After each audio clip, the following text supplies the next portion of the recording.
El desarrollo dominicano necesita de una visión también global y esa nos la suministran los planificadores.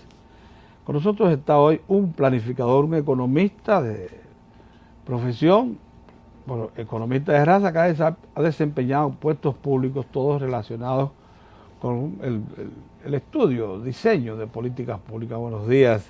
Buenos días, licenciado Julio Ortega Tous.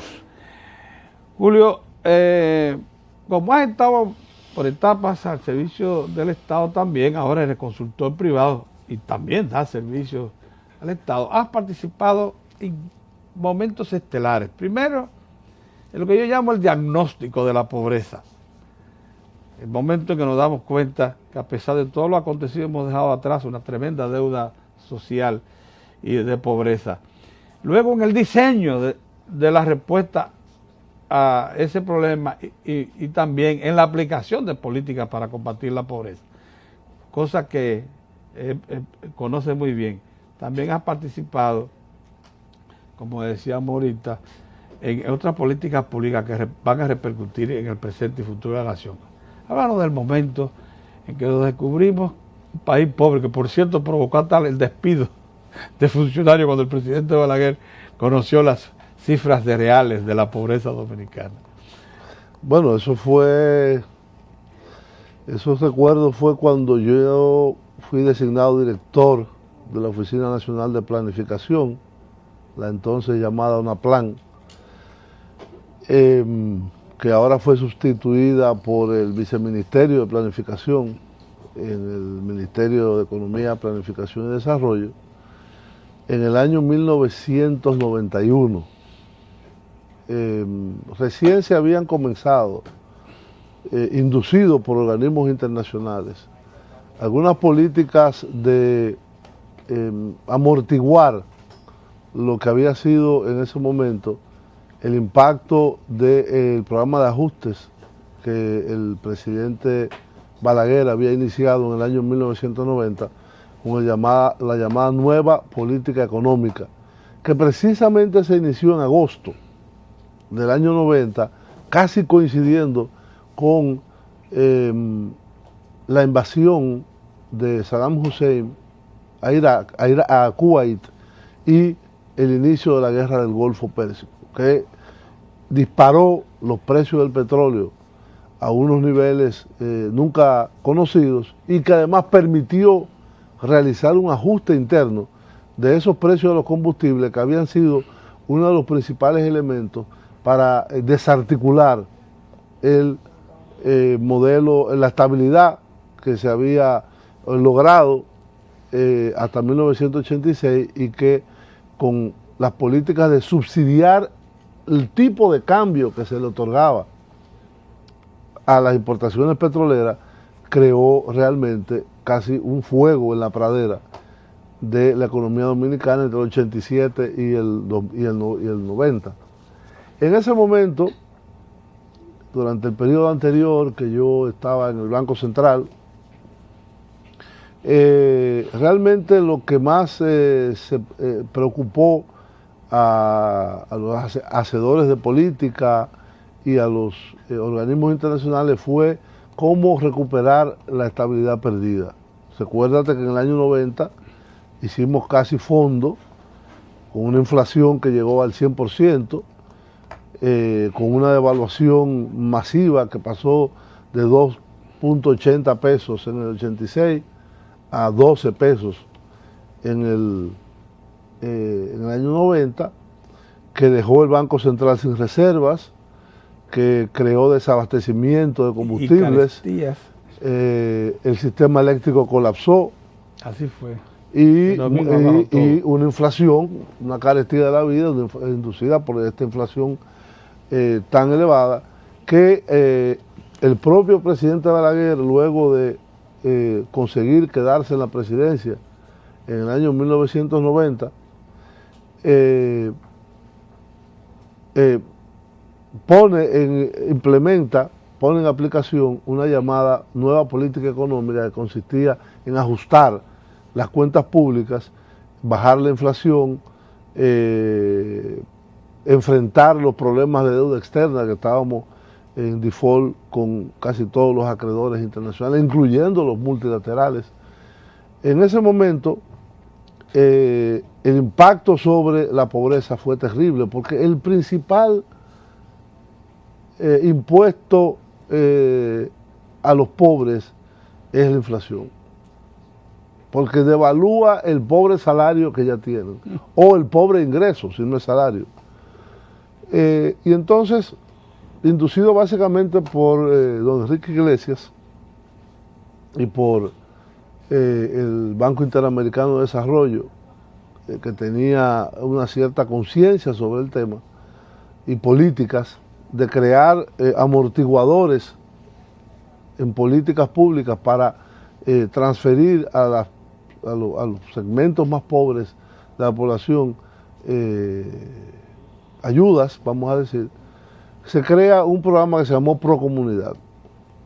El gran defecto de Procomunidad fue que solo el presidente Balaguer, después de cierta resistencia, lo crea, y solo se hace con recursos del Banco Interamericano de Desarrollo y otras agencias como la KfW y otros de Alemania y otros donantes internacionales, creo que hasta Canadá también, pero nunca se pusieron recursos del presupuesto importante en la canasta, lo cual solo alcanzó para obras municipales pequeñas, muy pequeñas, aceras, contenes, no, había algunas transferencias a ciertas comunidades, pero muy reducido y muy limitado. Sí, así es. Sin embargo, cuando se diseña el programa de gobierno del presidente Fernández, cuando retoma el poder en el 2004, ahí sí, el interregno sí permitió el diseño de un plan, que ahí es lo que soy solidaridad. Ahí sí realmente, eso lo provocó fundamentalmente el gran peso que las finanzas públicas tenían los subsidios. Acuérdate que nosotros teníamos subsidiado el gas, de un subsidio generalizado. Teníamos subsidiado ciertos alimentos, que también tenían subsidios generalizados. Entonces, esos subsidios fueron tomando un peso tan importante como lo fue en los 90 el subsidio al tipo de cambio de los combustibles, que había que reformular la política de transferencias a los sectores más vulnerables y eliminar el subsidio. Entonces, el presidente Fernández también manifestó una gran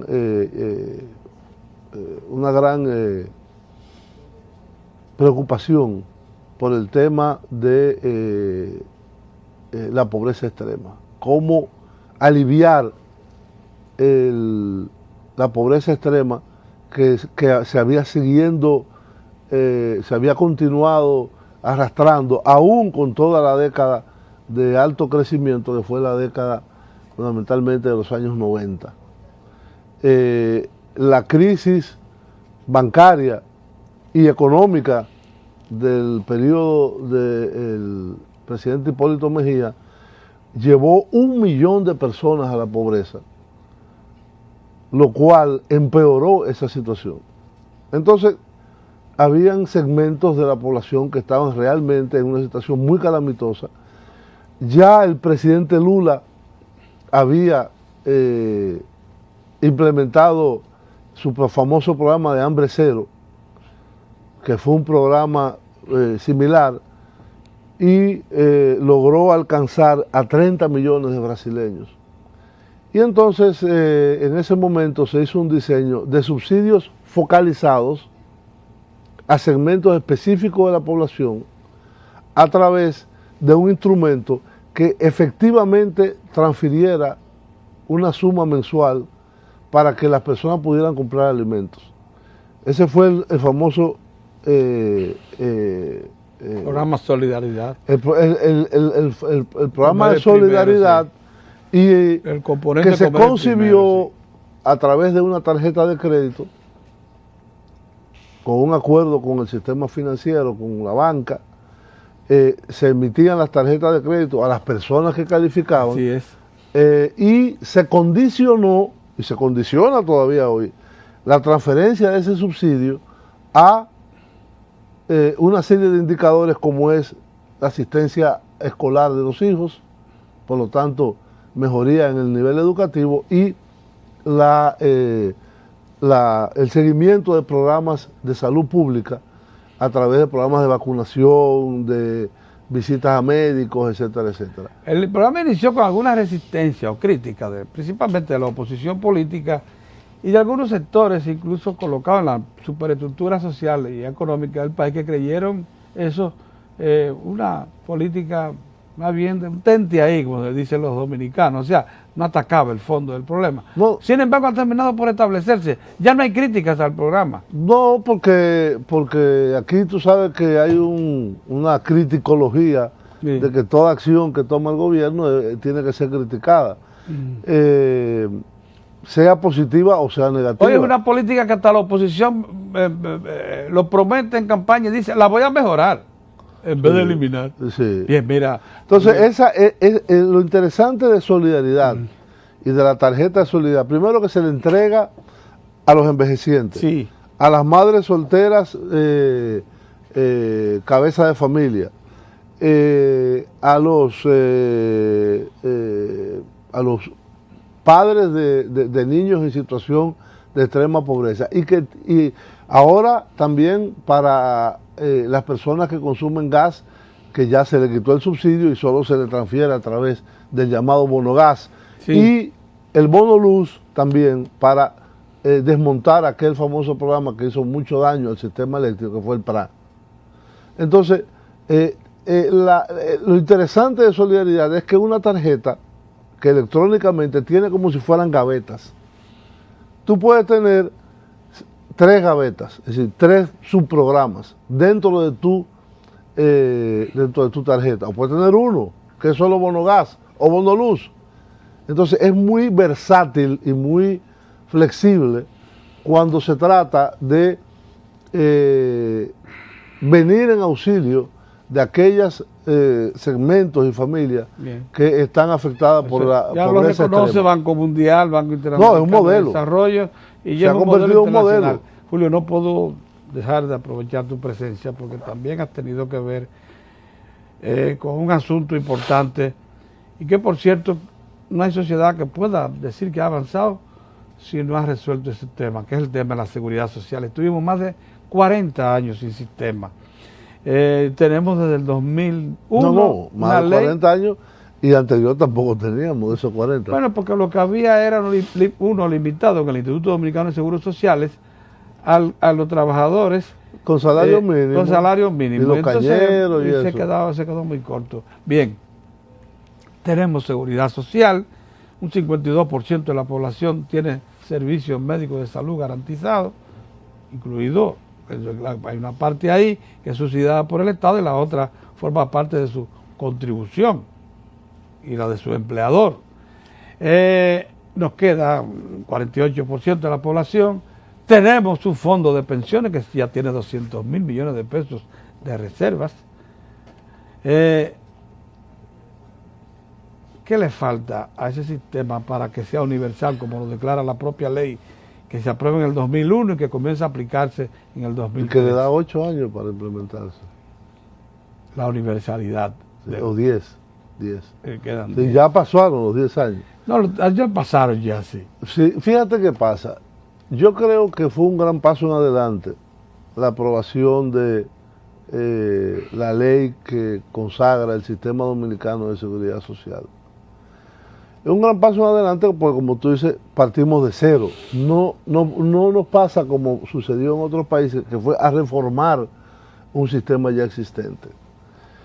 El gran debate en aquel momento era un sistema de capitalización individual o un sistema de reparto. Había la crítica de que a finales de los 90, en el primer gobierno del presidente Fernández, cuando se inició la discusión, de que los sistemas de reparto no eran sostenibles porque a la larga creaban una carga pesadísima. Una carga al Estado. Pero sí tienen de positivo que cubren a toda la población. Así es. Cubren a toda la población. En Europa tienen a los estados lamentando toda esa decisión. Porque cubre demasiado bueno, compromiso tú puedes racionalizar, por ejemplo, el gasto en medicina, tú puedes racionalizar el abuso que se puede hacer, pero el sistema de reparto tiene esa gran cualidad, y es que es universal a todo el mundo, como lo es en Canadá también, que solo cubre en la parte de salud, pero es universal. Yo pienso que la creación del Sistema Dominicano de Seguridad Social en el año 2001, el inicio de las administradoras de fondos de pensiones y administradoras de riesgo de salud y de riesgos laborales, ha sido un gran paso en adelante, pero que el sistema se ha parado en un punto. ¿Cuál punto? El sistema ha integrado tiene tres componentes. Uno que ellos llaman, que se llama en la ley, los contributivos, que son los que tienen un salario como tú y como yo. Y junto a ese empleador crean. Entonces junto se descuenta una proporción al empleador y una proporción al empleado. Y eso se deposita ya sea a las ARS o en una tesorería de la Seguridad Social, y esa tesorería va repartiendo las ARS, etc. Se crea además el sistema de pensiones, que como tú dices está en un proceso de acumulación masiva, pero que hay un momento que comenzará a repagar esas pensiones, pero todavía no es el momento. Hay un segundo segmento que es el llamado de los subsidiados. Sí. Son aquellas personas que tienen muy pocos ingresos, que están en pobreza extrema, y que se ha creado una ARS, vamos a decir, pública, que es la más grande de todas, que es el Seguro Nacional de Salud, SENASA, y que le provee del servicio del Plan Básico de Salud. Así es. Pero ¿qué pasa? Hay un segmento que la ley llama contributivo subsidiado, que son personas que generan ingresos, pero que lo hacen de manera individual, pero que no están incorporados al sistema. Y no dependen de un empleador. Y no dependen de un empleador, que es la inmensa mayoría en el país. Entonces, ese segmento, más algunos segmentos especiales, como son los envejecientes. Yo hice un estudio para el Consejo de la Seguridad Social sobre cuánto sería el impacto fiscal de incorporar a... Los que se quedaron en el camino, que agotaron su fuerza de trabajo sin ninguna protección de pensión. De pensión, sí. Y son mujeres... Ay, Dios. Mujeres que tienen cabeza de familia en situación de pobreza extrema y ancianos que ya agotaron su vida útil de pobreza extrema. Poner eso en funcionamiento. ¿Cuánto costaría? 26 mil millones de pesos. Pero la ley lo dice, la ley lo ordena. Sí, pero no se ha hecho. Digo, pero lo prevé. El gran problema es que, por ejemplo, la ley dice 26 mil millones. En el año 2011 fue eso. Sí. ¿Cuál es el problema? Que para poder sostener eso, la ley crea una serie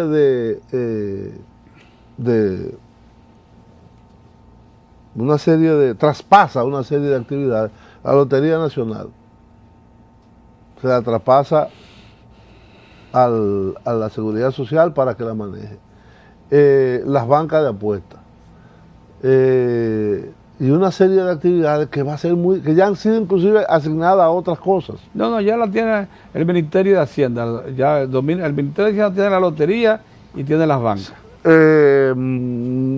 Pero hay otras que no, y que están ahí determinadas, que inclusive leyes posteriores la han transferido a otras actividades. Entonces, ese es un problema que hay que abordar y resolver. Y el otro es el del contributivo subsidiado, que es algo inexistente. Es decir, ¿cómo tú vas a organizar a una población que de por sí es informal? Entonces, eso tiene que tener una solución solamente metiéndolo al subsidiado. O al que es empleado buscando la manera, el que genera su propio, buscando la manera de darle el contributivo y ya. Porque yo sé que es un logro tener un 52%, pero es un gran problema tener 48% fuera. Que hay un indicador de que puede haber respuesta. La Confederación Autónoma Sindical Cristiana fue autorizada por el sistema, se llama, sí, la CAS. Fue autorizada por el sistema a organizar choferes de carros públicos en una especie de asociación grande que tuviera el derecho de negociar por sí misma un seguro de salud. Y ya tienen una cantidad apreciable organizado. Esos señores tienen un seguro contributivo, el equivalente al contributivo. Se le puso una cápita menor, creo que 500 en vez de los 650, 680, y también ya están cotizando en el sistema de pensiones. Bueno, todas esas cosas pueden encontrarse asociaciones. ¿Cómo tú organizas a los trabajadores agrícolas? Esa es buena, Pues son muchos. Los trabajadores de la construcción, que no están incluidos. Sí. Los motoconchistas. Los motoconchistas. Los vendedores ambulantes. Es realmente una complejidad. Una complejidad. Mira, que solo puede hacerse con una medida general del Estado. El Estado ordena a través de SENASA a que se le den los servicios y que esas personas, sobre todo en la parte de salud. Sabía que el tema fue planteado a la OIT y a otros organismos multilaterales y están haciendo una propuesta, acaban de entregar al gobierno. Ojalá. Sería un gran aporte de esta No quiero que se acabe tampoco el tiempo sin lo siguiente. Conoce el tema que ha motivado este programa, el desarrollo dominicano.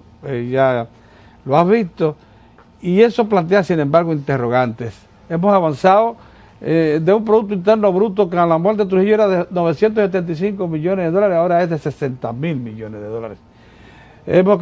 Tenemos un per cápita anual que crece a una velocidad en República Dominicana mayor que la media latinoamericana. Tenemos más de 5 millones de tareas bajo riego. Suministramos el 85% de los alimentos que vienen a la mesa. Tenemos un desarrollo minero extraordinario. Nos hemos convertido en una potencia mundial de la minería. Y el turismo, esas 66.000 que ya son 70.000 habitaciones, son casi el doble de cualquiera. Cuba viene detrás, Bahamas también, pero perspectivas extraordinarias. ¿Qué nos faltaría para ser un país que ya está rondando los 6.000 dólares per cápita? Dicen que los que llegan a 12.000 ya se le considera el primer mundo. Estamos a mitad de camino. ¿Qué nos faltaría para llegar a la meta? No, nos faltan una serie de saltos, vamos a decir. Es decir, yo creo que el desarrollo dominicano de los últimos 40 años ha sido muy sostenido. Hay un autor inglés que calcula los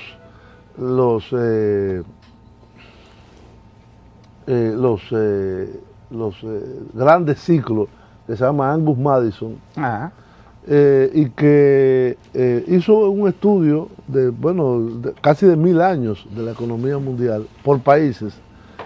Y una de las cosas que se destaca en su libro es, él comienza a medir el desarrollo de la República Dominicana y de Haití de forma paralela, al ser dos países que ocupan una misma isla.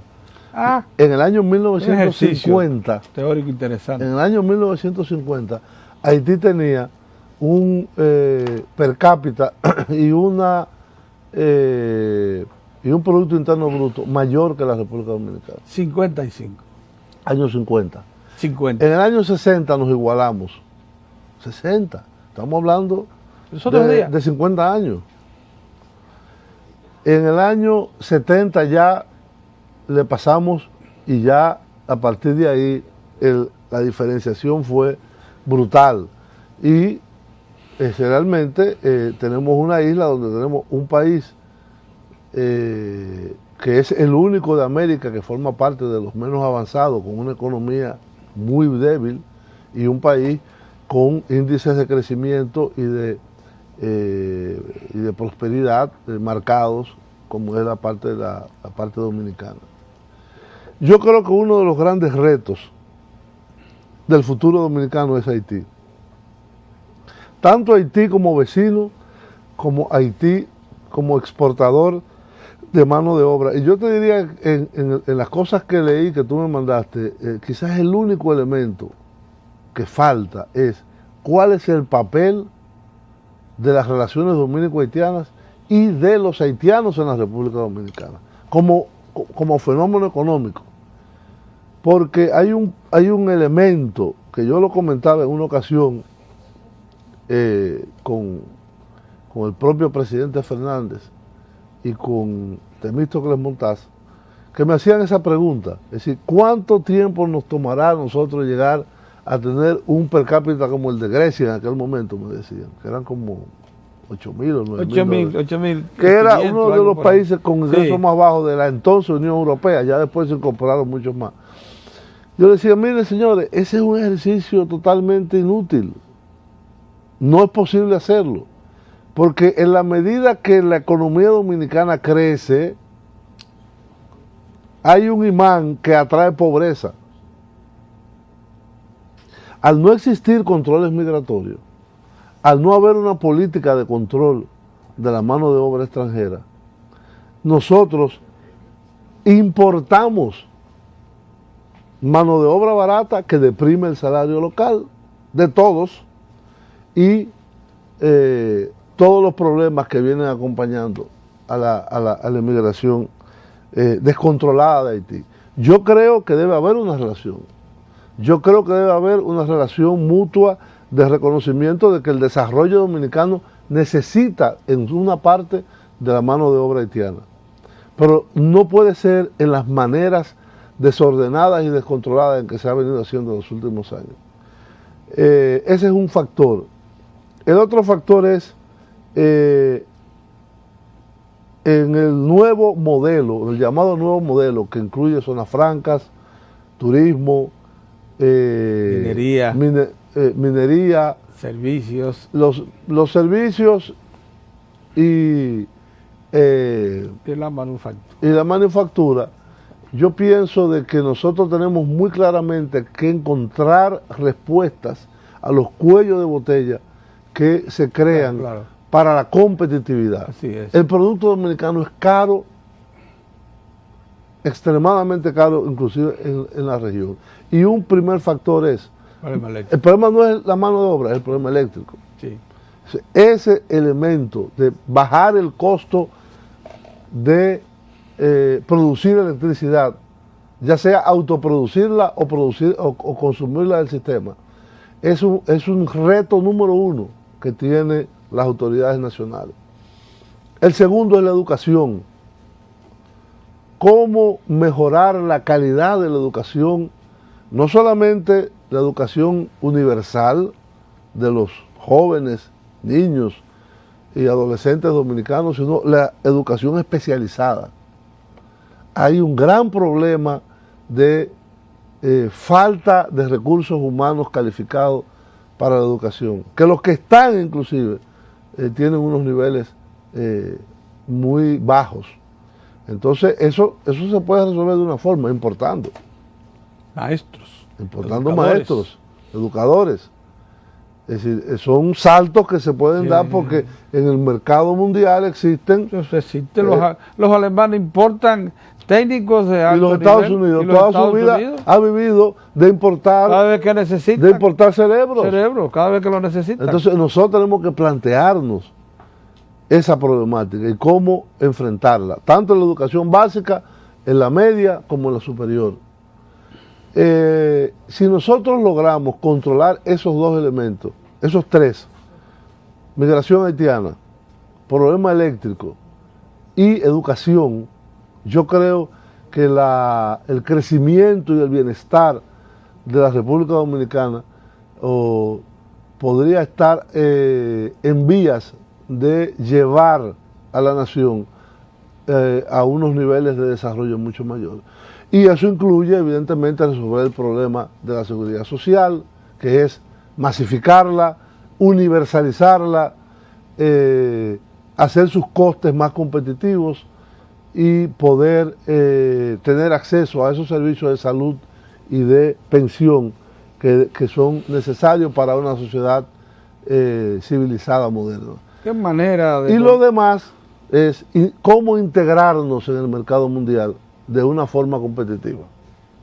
Bueno, ven ustedes cómo concluyó este serial, con don Julio Ortega dándonos una visión completa de cómo nosotros conseguir la añorada condición de país avanzado, solo si solucionamos esos problemas que están pendientes. Por suerte hemos encontrado un modelo que ha sido bastante creador de riqueza, no así buen distribuidor, eso le corresponde ya a los que dirigen la sociedad en los planos más altos, pero sí creador de riqueza, indiscutible. Pero le faltan esos componentes señalados Julio para poder arribar a desarrollo. Y concluye también este serial de desarrollo dominicano. Muchas gracias.